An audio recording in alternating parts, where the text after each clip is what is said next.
당신의 하루를 특별하게 2월의 모든 순간 AM 1650 라디오 서울과 함께하세요.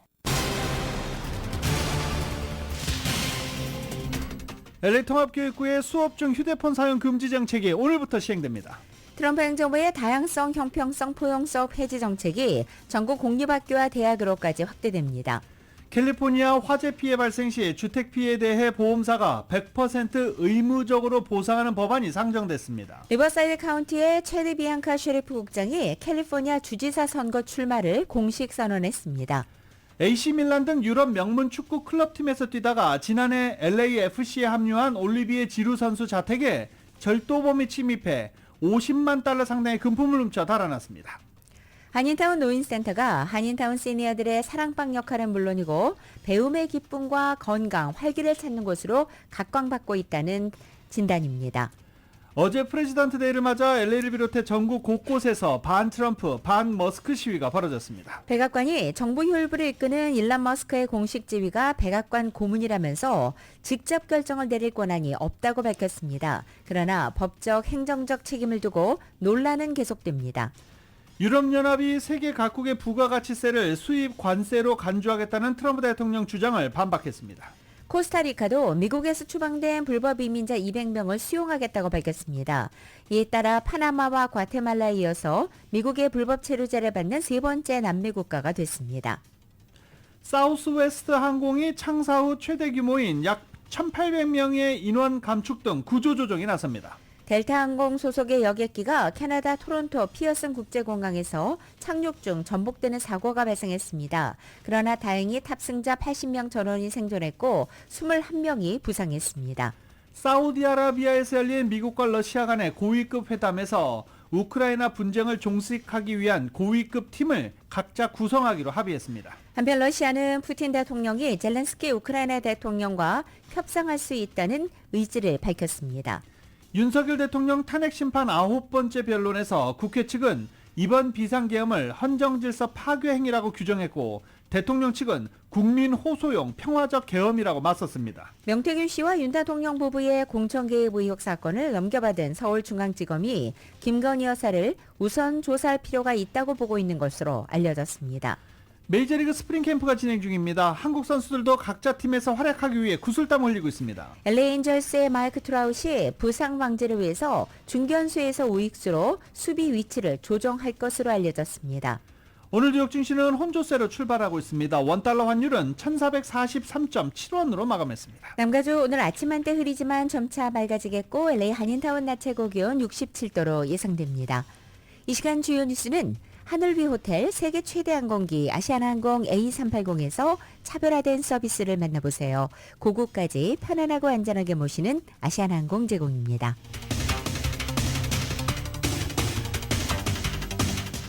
여러분 안녕하십니까? 김윤정입니다. 안녕하십니까? 유지승입니다. 2025년 2월 18일 화요일 라디오 서울 모닝 뉴스 2부입니다. 학교를 갈 때 아예 휴대폰을 집에 두고 와라. 네, 오늘부터 LA 통합교육부가 학생들의 수업 중 휴대폰 사용이 전면 금지됩니다. 이외 로컬 소식 보도국이 먼저 모닝뉴스 2부 열겠습니다. 가주에서 화재 피해 시 주택 내 동산 피해에 대해서 보험사가 최대 금액을 의무적으로 주택 소유주에게 지급하도록 하는 법안이 가주의회에 상정됐습니다. 제안된 가주 법안은 보험사들이 화재로 파괴된 주택 내 동산 피해에 대해 보장 금액의 100%를 주택 소유자에게 지급하도록 강제할 수 있어 보험 가입자들은 품목별 목록 작성을 생략할 수 있게 됩니다. 이 법안을 스폰서한 벤 앨런 가주 상원의원은 해당 법안이 자연재해로 파괴된 주택에 적용된다고 밝혔습니다. 벤 앨런 의원의 지역구에는 퍼시픽 팰리세이즈 산불 피해 지역이 포함됩니다. 해당 법안이 통과되면 캘리포니아는 전국에서 보험회사에 이런 지급을 요구하는 유일한 주가 됩니다. LA 통합교육부가 18일 화요일부터 학생들의 휴대폰 사용을 전면 금지합니다. 교육부는 지난해 6월 학생들의 학업 집중도를 높이고 집단 괴롭힘을 줄이기 위해 휴대폰 금지 정책을 승인했습니다. 이에 따라 학생들은 등교 후 점심시간을 포함한 수업시간 내내 휴대폰을 꺼서 보관해야 합니다. 알베르토 카발로 LA 통합교육부 교육감은 학생들이 수업 중 방해받지 않고 또래들과 직접 소통하며 학생다운 모습을 보일 수 있을 것이라고 밝혔습니다. 각 학교는 휴대폰을 보관함에 보관하거나 가방 안에 두는 등 세부 정책을 자체적으로 결정할 수 있으며 위반 시 기기를 압수당하거나 징계를 받을 수 있습니다. 다만 건강상의 이유나 개별화 교육 프로그램, 통역이 필요한 경우는 예외로 인정됩니다. 이는 개빈 유섬 주지사가 앞서 지난해 8월 서명한 휴대폰 없는 학교법의 일환으로 캘리포니아 전역의 공립학교들이 LA 교육부의 정책 시행을 주시하고 있습니다.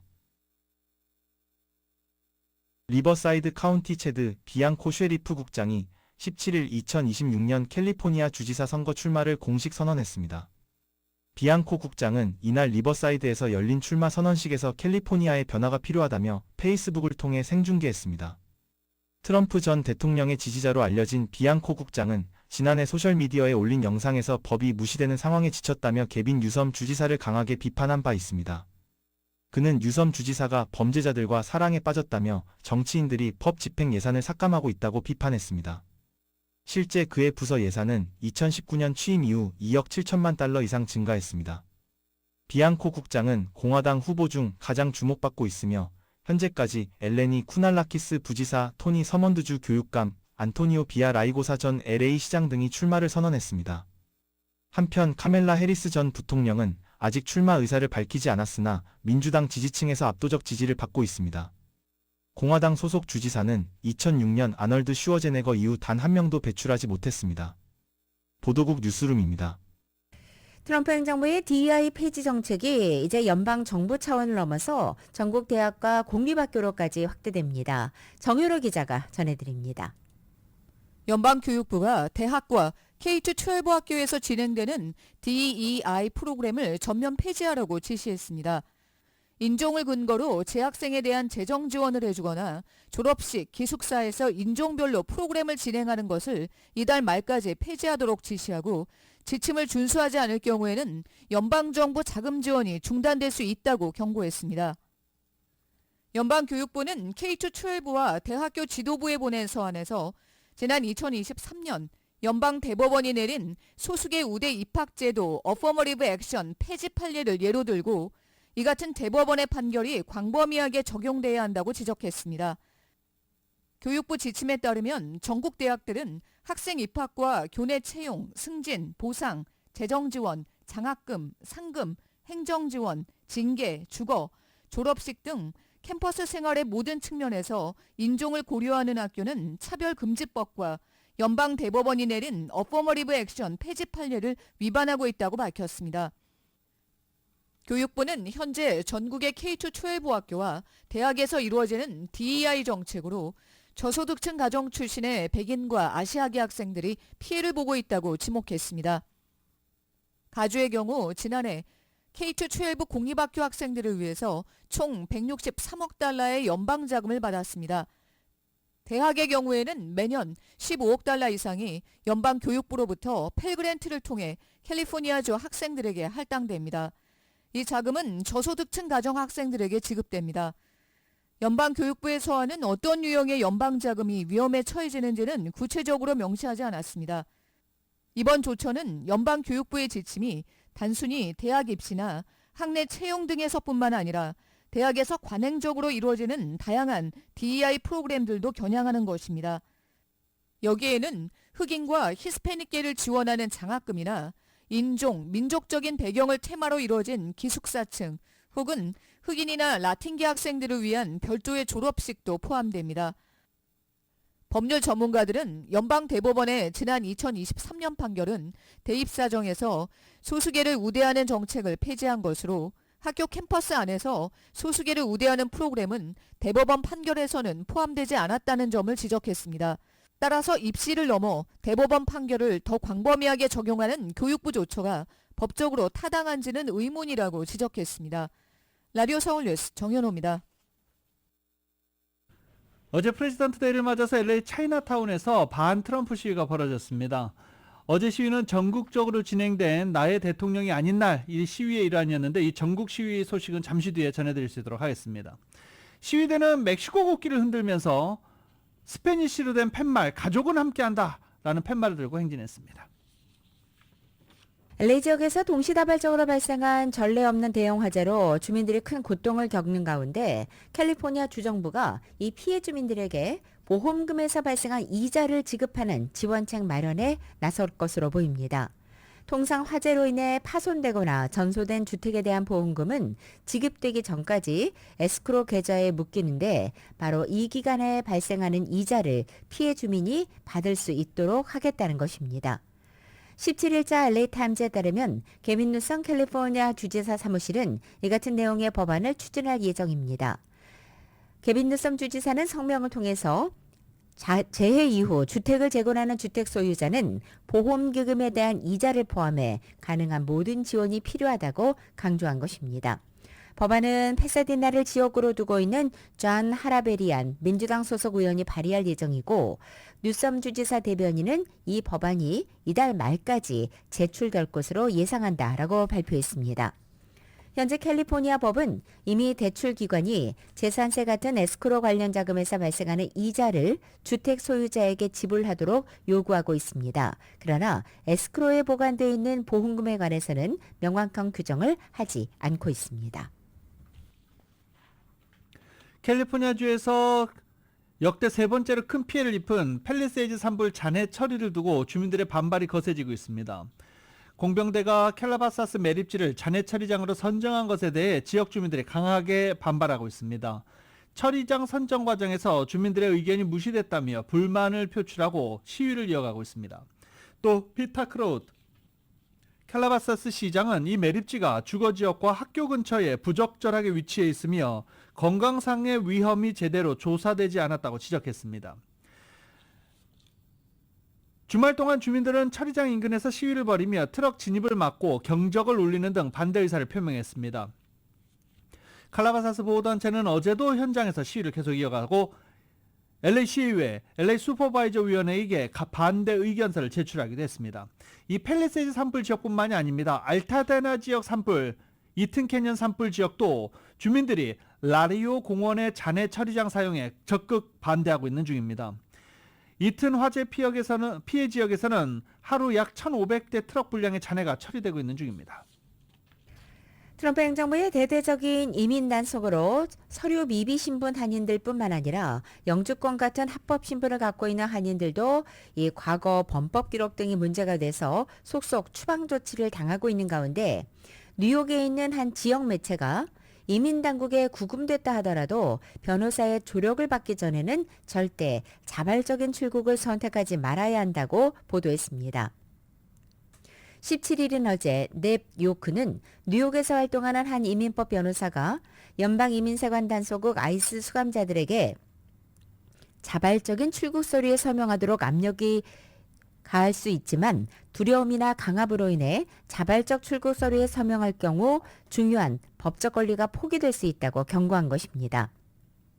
이 변호사는 묵비권을 행사할 수 있는 권리를 항상 기억하며 변호사와 상담하기 전 아이스가 제시하는 그 어떤 문서에도 서명하지 않는 것이 중요하다고 말했습니다. 연방법무부 산하 이민심사 가이드에 따르면 자발적 출국은 개인이 추방명령을 피하기 위해서 특정 기간 내 자비로 미국을 떠날 수 있도록 허용하는 절차입니다. 이 자발적 출국은 결론 전 출국과 결론 후 출국에 두 가지 유형이 있습니다. 결론 전 자진 출국은 이민 사건이 시작될 때 요청해야 하고 결론 후 자진 출국은 최종 심리에서 승인됩니다. 이민심사 가이드는 개인이 자발적 출국을 선택하면 지정된 기간 내에 미국을 떠나야 하고 그렇지 않을 경우 재입국을 훨씬 더 어렵게 만들 수 있는 벌금과 처벌 가능성이 높다고 경고합니다. 자발적 출국의 주요 이점 가운데 하나는 개인의 이민 기록에 추방 명령이 기록되는 것을 방지할 수 있다는 점입니다. 추방 명령은 최대 10년간 재입국을 금지하고 특정한 이민 혜택을 받을 자격을 박탈할 수 있습니다. 그러나 이민심사 가이드에는 이 자발적 출국은 모든 법적 옵션을 평가한 후에 고려해야 한다고 명시되어 있습니다. 조류인플루엔자 확산으로 공급 급감, 이것으로 계란 가격이 연일 사상 최고치를 기록하면서 에그플레이션, 계란과 인플레이션의 합성어인 이 에그플레이션 우려가 최고조에 달하고 있습니다. 조류인플루엔자 확산으로 계란값이 치솟았던 2023년보다도 더 높은 사상 최고가를 갈아치우고 있는 중입니다. 전국 평균은 4달러, 5달러 정도로 나오고 있지만 남가주 지역에는 계란값이 10달러를 훌쩍 넘은 곳이 더 많습니다. 단기간 내에 계란값이 내려가기 어려울 전망이어서 소비자들의 재정 부담은 가중될 전망입니다. 통상 계란값은 부활절을 앞두고 수요가 급증하면서 더 오르는 경향이 있는데 연방농무부는 지난달 올 계란 가격이 20% 추가 상승할 것이라고 전망하기도 했습니다. 상황이 심각해지자 캐비넷의 백악관 국가경제위원회 위원장은 농무부 장관과 함께 트럼프 대통령에게 조류 인플루엔자 대응 계획을 제출할 계획이라고 밝혔습니다. 대만의 PC 제조업체 에이서가 트럼프 대통령의 관세 정책으로 인해 미국 내 컴퓨터 판매 가격을 10% 인상할 방침입니다. 미국에서 팔리는 에이서 노트북 가운데 가장 비싼 제품은 3,700달러 정도로 관세로 인해 소비자 부담이 수백 달러 추가될 수 있습니다.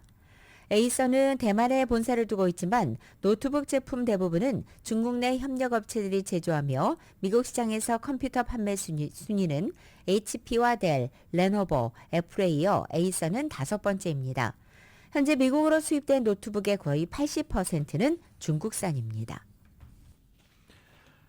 전국에서 처음으로 내 집 마련에 나서는 바이어들이 내은 다운페이는 일반적인 20% 다운페이 해야 된다, 50% 다운페이 하면 좋다, 이런 거는 꿈의 이야기였습니다. 재정 전문 매체 뱅클레이트는 첫 주택 구입자의 평균 다운페이먼트는 9%에 불과하며 일부 모기지 대출 프로그램은 3% 다운페이먼트까지 허용하고 있다고 밝혔습니다. 물론 다운페이먼트이 적을수록 내 집 마련의 꿈을 빨리 이룰 수 있지만 월 모기지 페이먼트가 높아지고 개인 모기지 보험과 같은 추가 비용도 발생합니다. 통상 다운페이먼트 비율이 20% 미만일 경우 모기지 보험에 의무적으로 가입해야 합니다. 전국의 단독주택 중간가는 40만 달러로 사상 처음 40만 1000달러로 40만 달러를 넘기기도 했습니다. 전국 이야기입니다. LA와 오렌지 카운티는 좀 상황이 다르죠. LA는 80만 달러 훌쩍 넘었고요. 오렌지 카운티는 100만 달러를 넘은 상태입니다. 생애 첫 내 집 마련에 나서는 바이어의 32%는 주택 구입 시 가장 어려운 부분이 역시 계약금 마련이다라고 답했습니다. 현재 미 전역에서 독감 환자가 급증하면서 15년 만에 최악의 독감 시즌을 맞고 있는 가운데 독감으로 인한 사망률이 코로나 사망률을 넘어설 정도로 심각해지고 있습니다.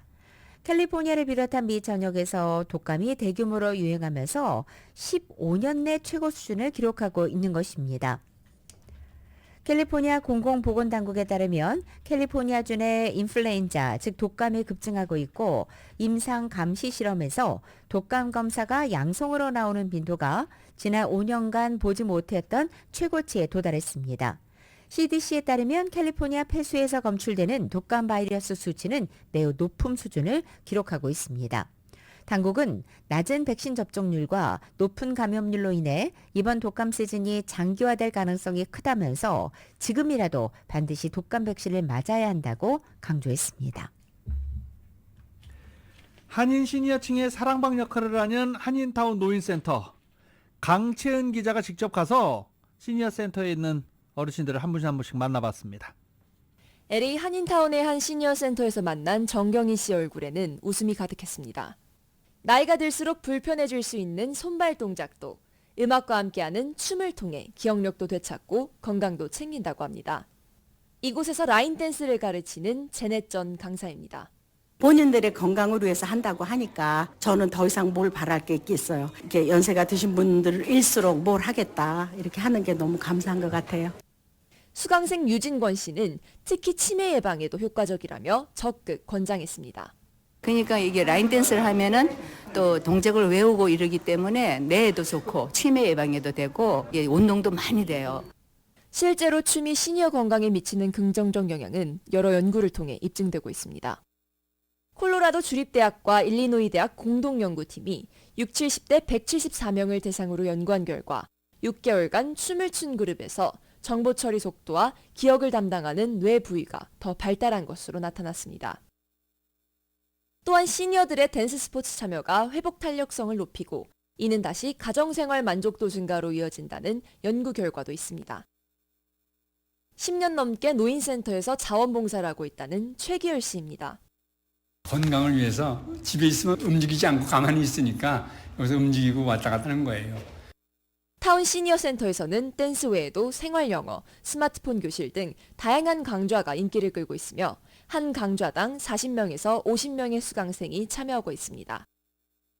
반기숙 자원봉사자에 따르면 시니어 센터 수강생들은 일주일에 평균 3개에서 6개의 강좌를 수강하며 센터에 주 2, 3일 정도 나온다고 합니다.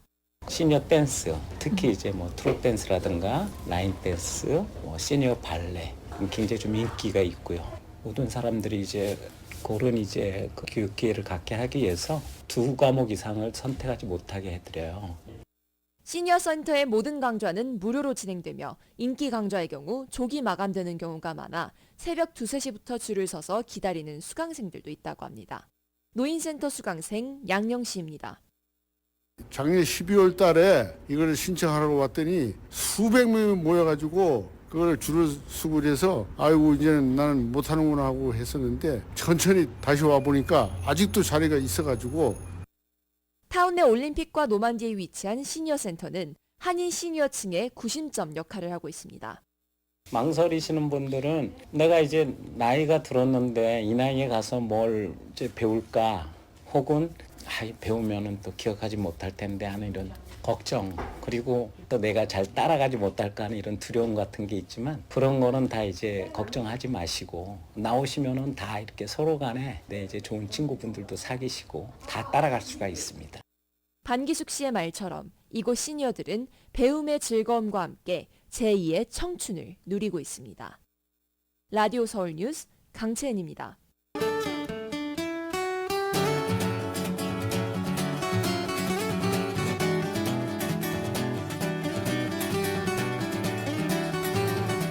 (2월 18일) 화요일 남가주의 날씨입니다. 남가주 지역 하늘 아침 한때 약간의 구름이 지났지만 점차 거치면서 오후에는 맑은 하늘 드러나겠습니다. 오늘 낮 기온은 어제보다 1, 2도가량 내려앉습니다. 수요일인 내일도 아침 한때 흐리지만 점차 거치겠고 내일 낮 기온 2, 3도가량 높아집니다. 그리고 목요일의 낮 기온은 3, 4도가량 더 높아지면서 평균 기온을 웃돌기 시작합니다. 그리고 이번 주말 대부분 지역의 낮 최고 기온이 70도 중후반까지 기록되면서 이번 주말은 포근한 날씨가 전망됩니다. LA 한인타운의 오늘 낮 최고 기온 67도, 밤 최저 기온은 48도, 오렌지 카운티 지역은 68도, 48도, 밸리와 일랜드 엠파이어 지역은 75도, 48도, 해안 지역은 63도, 50도로 예상됩니다.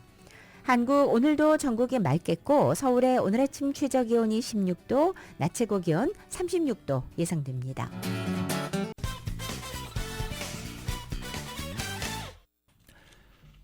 라디오 서울 모닝뉴스 함께하고 계십니다. 비행기 사고가 또 발생했습니다. 예, 이번에는 동체가 뒤집혔습니다.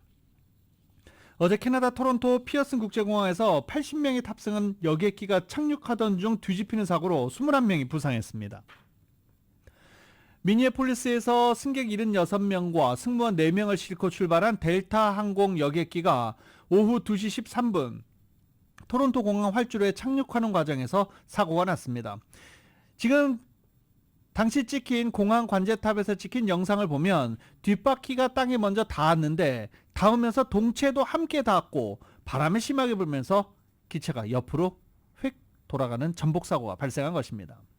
토론토 공항의 데보라 플린트 시장은 어제 17명이 부상했고 중태인 사람은 없다라고 소개했지만 현재 오늘 아침 보고된 바에 따르면 21명이 부상했고 2명이 중상으로 전해지고 있습니다.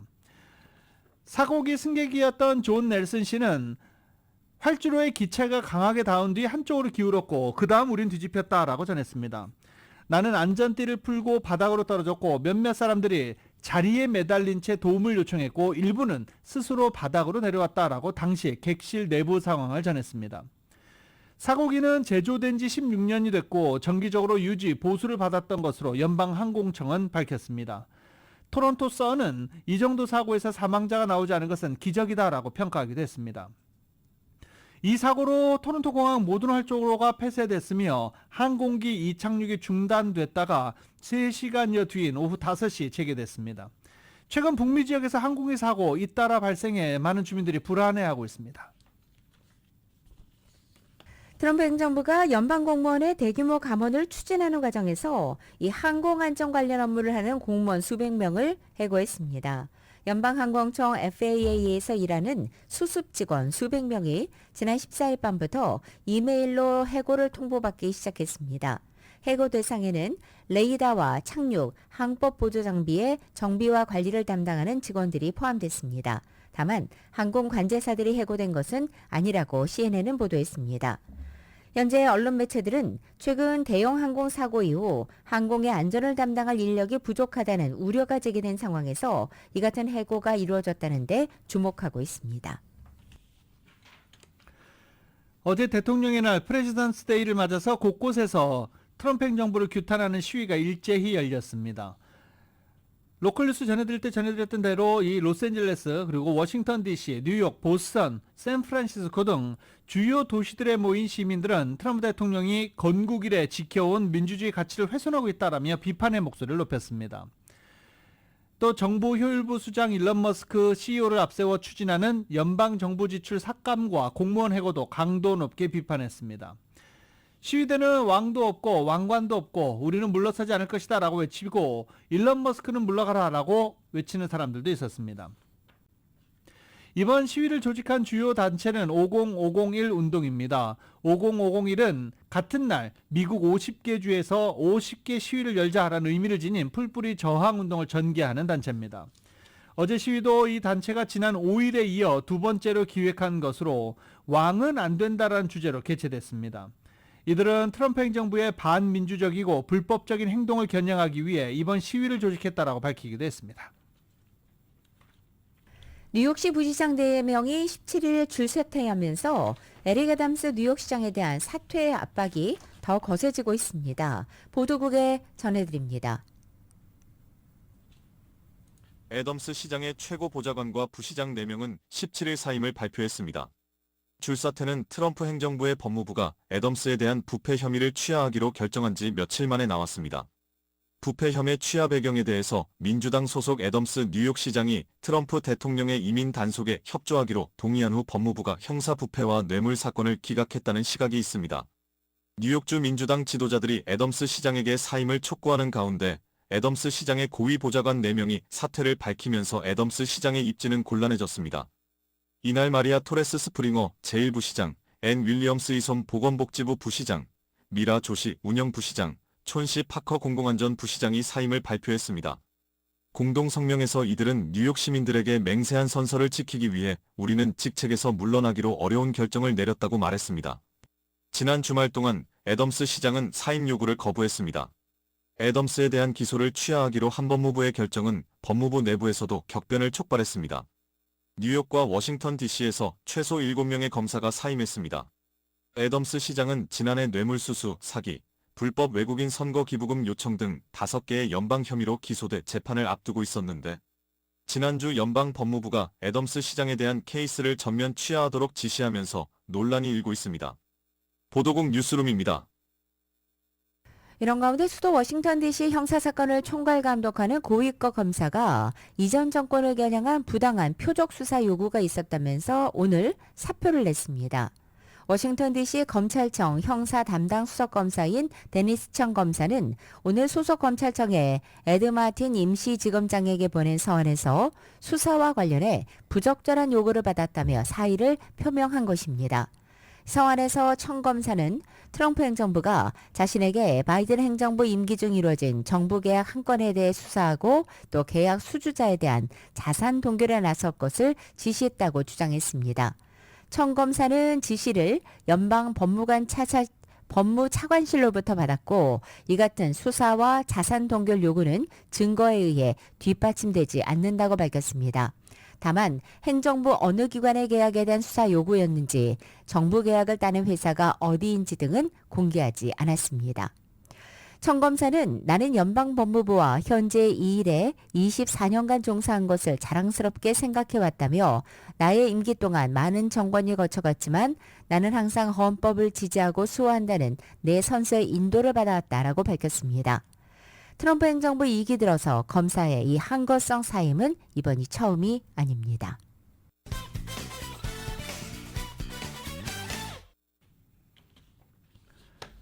라디오솔 모닝뉴스 함께하고 계십니다. 이달 초 트럼프 대통령이 25% 관세 폭탄을 한 달간 유예하는 데 성공한 멕시코, 이제 본격적인 협상 테이블에 나서게 됩니다. 멕시코의 경제안보부처 장관들이 이번 주 워싱턴 DC를 방문해 트럼프 행정부 측과 국경과 통상 현안을 논의할 예정입니다. 미국은 재무부와 상무부, 국무부, 국토안보부 등 협상 테이블에 나서며 클라우디아 쉐인바움 멕시코 대통령은 마르셀로 에브라드로 경제장관과 오마르 가르시아 하르프크 안보부 장관의 미국행 사실을 공개하면서 미국 정부와 좋은 합의를 이룰 수 있길 기대한다라고 말했습니다. 이와 함께 트럼프 행정부가 펜타닐을 비롯한 마약 밀매 억제를 목표로 멕시코 마약 카르텔 활동 지역에 대한 드론 감시를 강화했습니다. 뉴욕타임즈는 CIA가 마약 펜타닐 제조 합성시설 위치 추적을 위해 멕시코 상공에서의 비밀 드론 비행을 확대했다고 보도했습니다. CNN도 이 사실을 확인했습니다. 일각에서는 하늘의 암살자로 불리는 이 무인 항공기는 2007년부터 공군에서 운영하고 있다고 설명되고 있습니다. CIA 멕시코 상공 드론 비행 계획은 이전에 제대로 공개된 사실이 없습니다. CIA 국장이 트럼프 정부 정책 기조에 맞춰 멕시코 마약 카르텔에 대해 좀 더 강력한 조처를 하겠다는 의지를 반복적으로 표명한 것을 고려할 때 드론 비행 강화는 CIA 관련 초기 전략 중 하나에 포함된 것으로 추정되고 있습니다. 드론 등은 마약류를 합성하는 실험실을 식별하는 데 매우 효율적입니다. 예컨대 펜타닐을 제조하는 과정에서 주변에 적지 않은 양의 화학 물질이 방출되는데 드론이 이를 공중에서 쉽게 감지할 수 있다는 것입니다. 멕시코가 미국과 협상을 앞두고 있고 좋은 협상을 기대한다라고 멕시코 대통령이 이야기를 하고 있는 가운데 미국 CIA는 멕시코 상공에 드론을 띄워서 마약 단속을 시작하고 있습니다. 유럽연합이 현지 시간으로 18일 세계 각국의 부가가치세를 수입 관세로 간주하게 되는 트럼프 대통령의 주장을 반박했습니다. 유럽연합 EU 행정부 격인 집행위원회는 이날 미국 상호관세에 관한 질의응답 제목의 보도자료에서 부가세는 미국의 판매세와 유사한 소비세로 전 세계 170여 개국에서 도입 중이라고 밝혔습니다.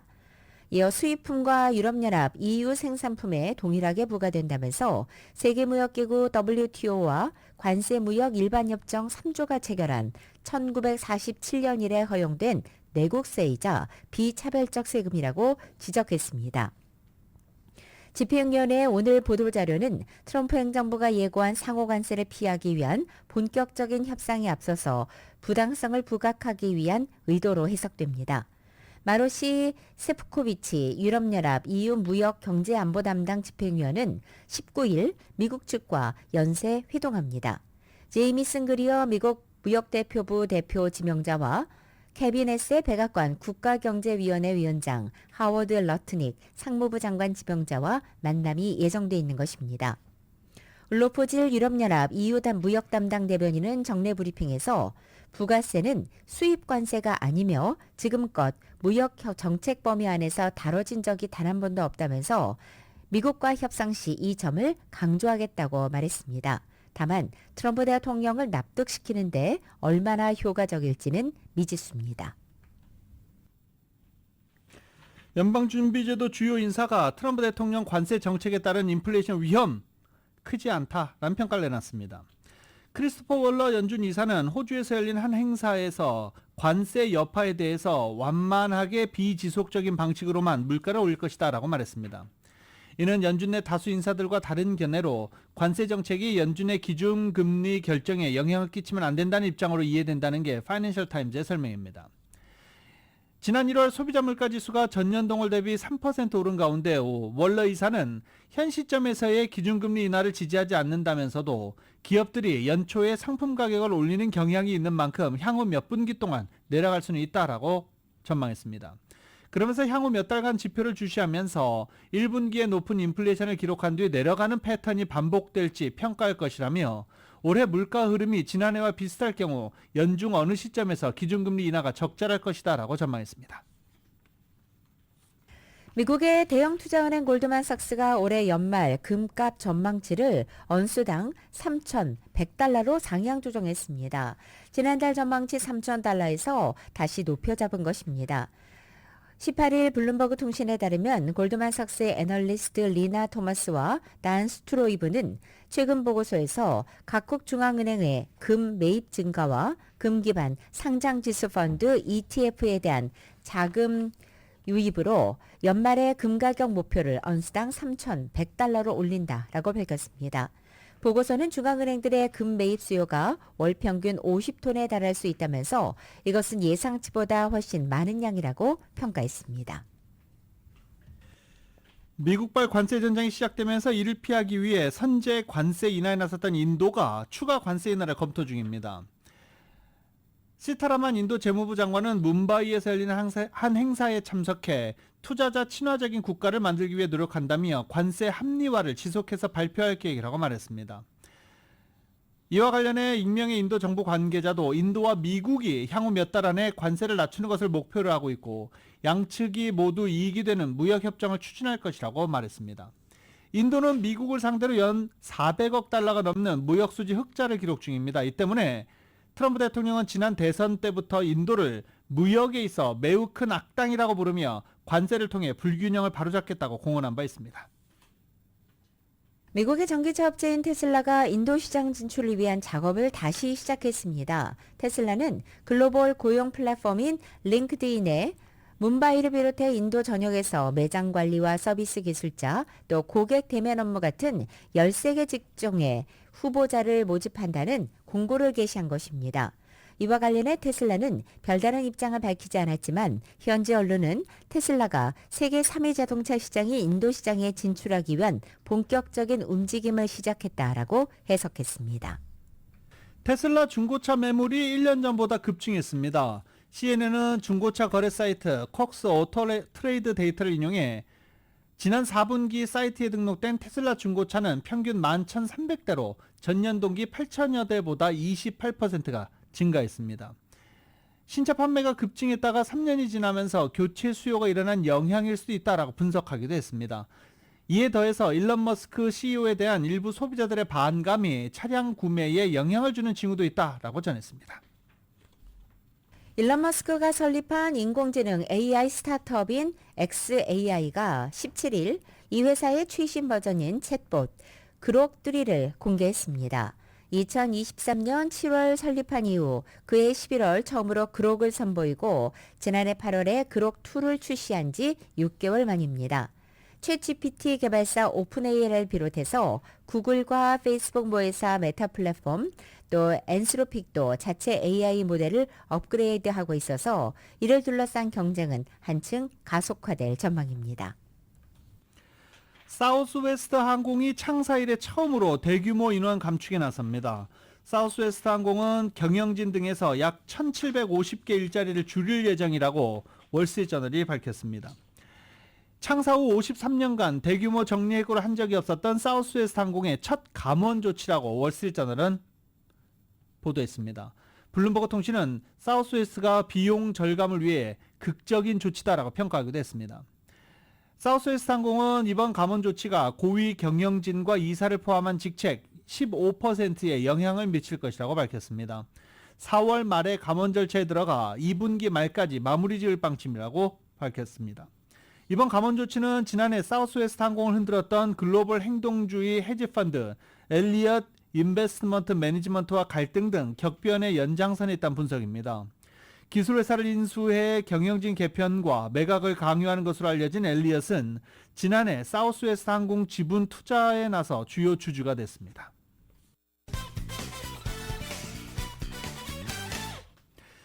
마코 루비오 국무장관, 세르게이 라브로프 러시아 외무장관이 사우디아라비아에서 회담한 뒤 우크라이나 분쟁을 종식하기 위한 고위급 협상팀을 각자 구성하기로 합의했습니다.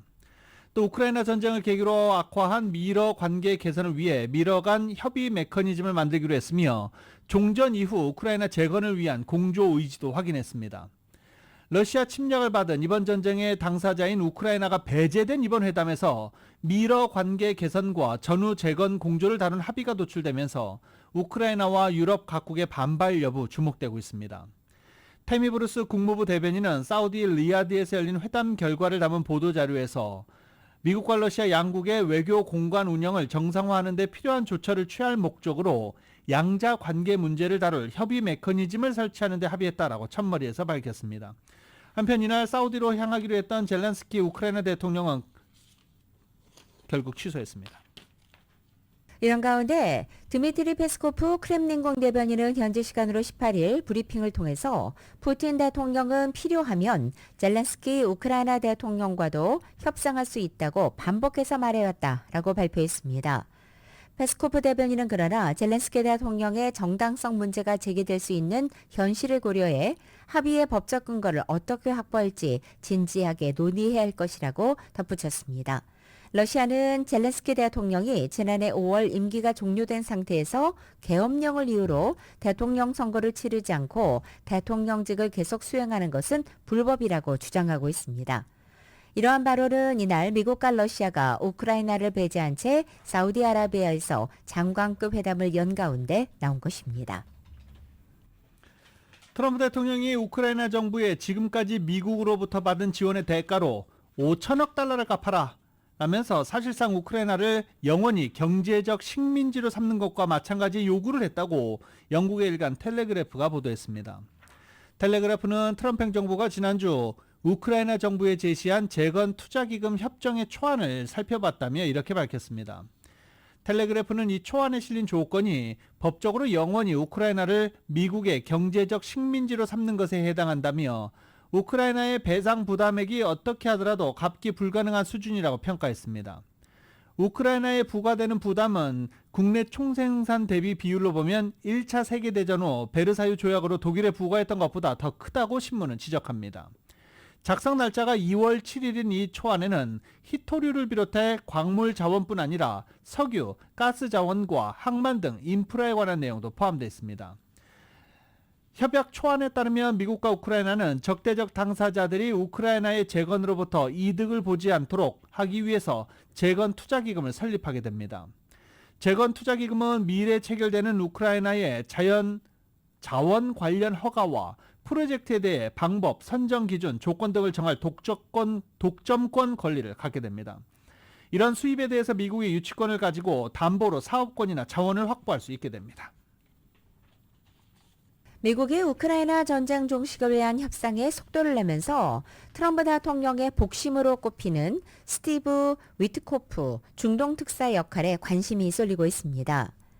위트코프는 지난해 11월 특사로 임명된 이후 중동을 넘어 이 관여 영역을 주요 외교 현안들로 확대하면서 존재감을 키우고 있습니다. 이 트럼프 대통령 취임 전 위트코프는 조 바이든 행정부의 당국자들과 공조하면서 가자지구 휴전 합의를 주도한 바 있습니다. 그리고 지난주에는 러시아를 직접 찾아서 억류된 미국인 수감자를 송환하는 협상에도 나선 것입니다. 이어서 18일에는 사우디아라비아 리야드에서 우크라이나 전쟁의 종전 논의를 위해 러시아 대표단과 마주 앉은 것입니다. 위트코프의 이 같은 광폭 행보는 트럼프 대통령의 전폭적인 지원으로 이루어지고 있습니다.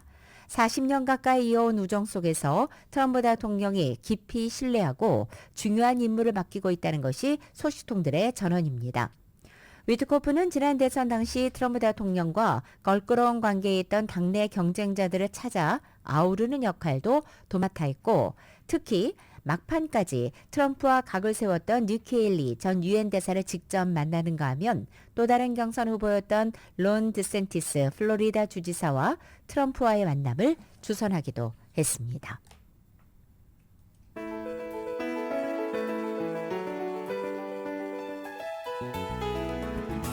2025년 2월 18일 화요일에 전해드린 라디오서울 모닝뉴스 여기서 마치겠습니다. 지금까지 진행의 유지승, 김윤정이었습니다.